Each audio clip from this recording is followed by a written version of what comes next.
Good evening, everyone. This is Rich David, and tonight I'm going to give a training on the task, what you will see in your back office, and how are you going to do the 10 to 30 minute task. Okay, so let's now proceed. First of all, you have to log into www.qbuild.com and go to login page. So click on your login, okay, and then log into your account, okay, and then once you are logged in, you will see in your screen as your service box. All you have to do is to click this service box and then you will be directed to this QMy Ads. Okay? So once you are in QMy Ads, just log into your account. Your login account is the same as your login to your main website. So it's just the same.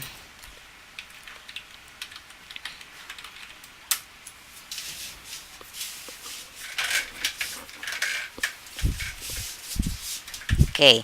So in your screen, you can see that there is a disk. No, this is the disk for the Platinum package. Okay. So there is an allotted date. It started February 6, 2014, and the expiration date is March 8, 2014. So all you have to do is to click this CD, and you will see on your screen we have 7 task to do. So, one by one, we are going to open it. As you can see in your screen, it is pending. It means to say we haven't done any task yet. Okay? So, normally, dumadating yung ating service box ng Thursday, no? Thursday after lunch. So, make sure that your entry is also at least naka-in by Wednesday so that you can receive your service box by Thursday. So first of all, we have to do muna yung first task. Although, pwede nyo siyang i-jumble kung ano yung gusto nyong unahin. Okay, this one, we're going to do the opinion poll. So, sasagutan lang po natin yan. Walang right or wrong answer because this is based on your opinion. So, sagutan lang po natin siya isa-isa. Okay?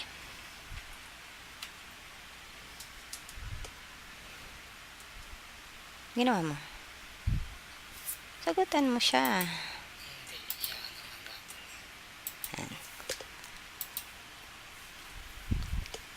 Okay na. So, after you're done with the opinion poll, lalabas yung congratulations, thanks for participating in polls. Ibig sabihin po niyan, tapos na yung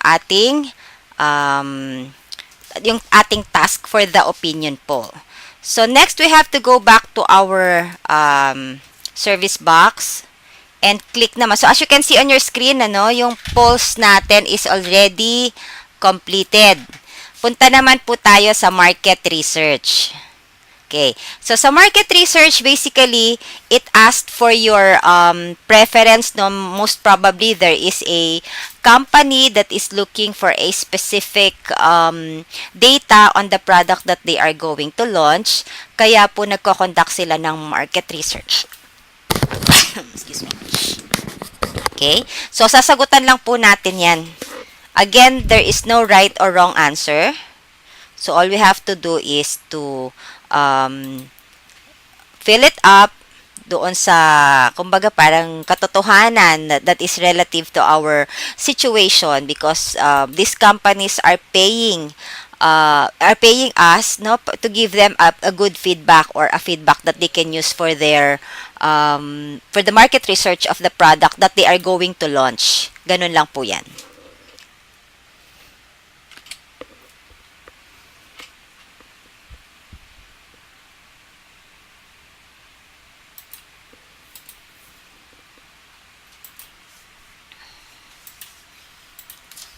Okay, so after you're done with your market research, mag-a-appear at the end of the task is congratulations, your survey is complete and submitted successfully.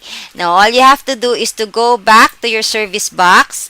Okay, click on it. And you can see on your screen, it is already completed. Now, we move on to the affiliate links. Okay, here in the affiliate links, all we have to do is to watch what is there on the screen, Kasi may lalabas po dyan that we have to answer.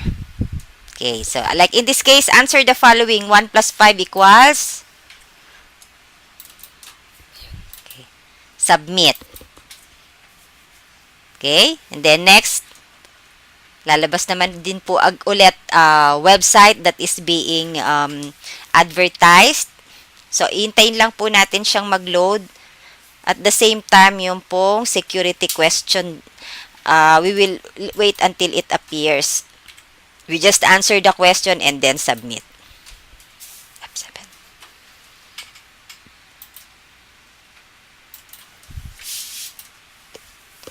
Okay. Now, once you're done with the affiliates, mag-a-appear, congratulations, and then it's submitted. Okay, punta ulit tayo sa service box. So, nakita po natin, affiliate links is already completed. We now move on to the audio and video ads. For the audio and video ads, you have to watch yung video na mag-a-appear sa inyong screen. Kasi yung question at the latter part will determine kung napanood nyo ba yung video or not.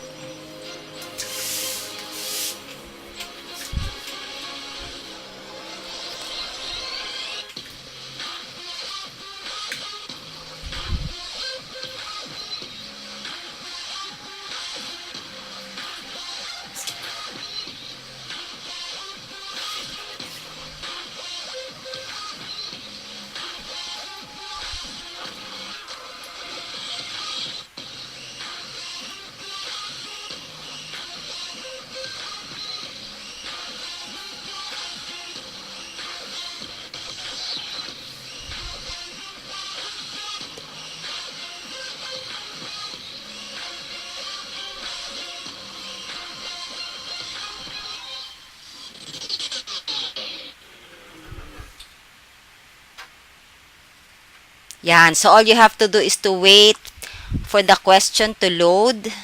Yan. Sasagutan lang po natin yan.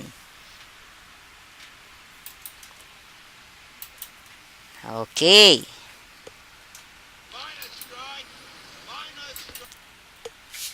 Okay, so all we have to do is to finish all the videos that is going to be presented to us. So as you can see, dito sa ginawa nilang klase ng advertisement, you really have to watch the full video because the question comes at the end. So if you didn't watch the video, babalik ka ulit, papanoorin mo ulit yun kasi di mo masasagot yung tamang question. So after that, congratulations, you have viewed all audio video ads successfully. Yan po yung lalabas.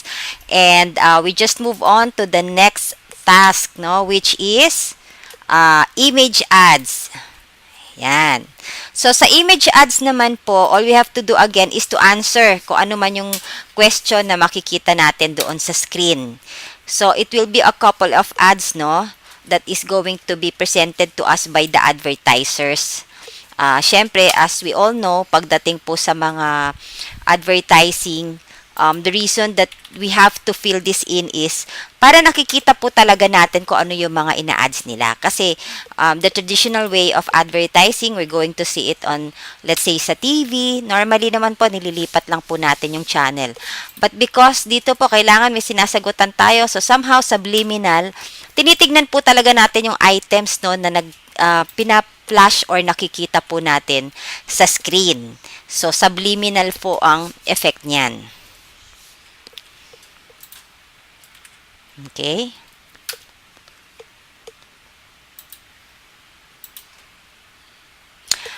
Okay, after we have viewed all the image ads, again, lalabas po, congratulations, you have viewed all banner ads successfully.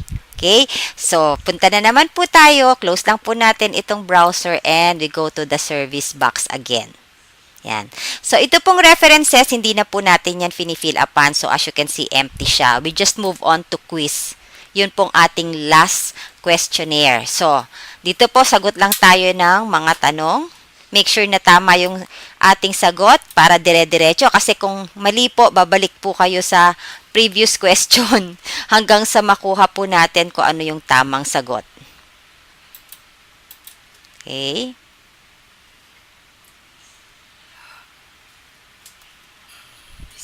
So, pag nagkamali po tayo ng sagot, babalik po yan.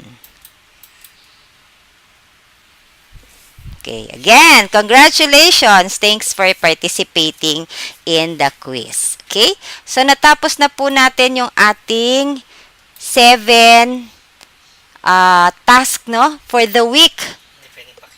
Ano na po yan, completed na po. So, if you go to your service box, as you can see, guys, completed na siya. Kanina po, di ba, kulay red pa siya. Ngayon, it's already completed. And we go to our My Account to check kung posted na po siya. And you can see, allotted date po is February 6, 2014. Date of completion, February 6, 2014. Okay, platinum account, status po natin is completed, and incentives accrued po natin is $100.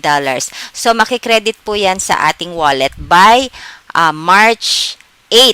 Kasi po, we have 1 month submission, ano. So, yung first few weeks po natin, ang credit po niyan is after a month. So, starting po ng March 8, every week din po ang pasok na sa atin noong ating incentive for the work from home project. Okay? I hope this helps you a lot for you to see na napakadali lamang pong gawin nitong ating task na tinatawag, ano, and actually anybody, even kids, can do what we are doing. Okay? Thank you so much, and I hope that you are enlightened with our training presentation for tonight.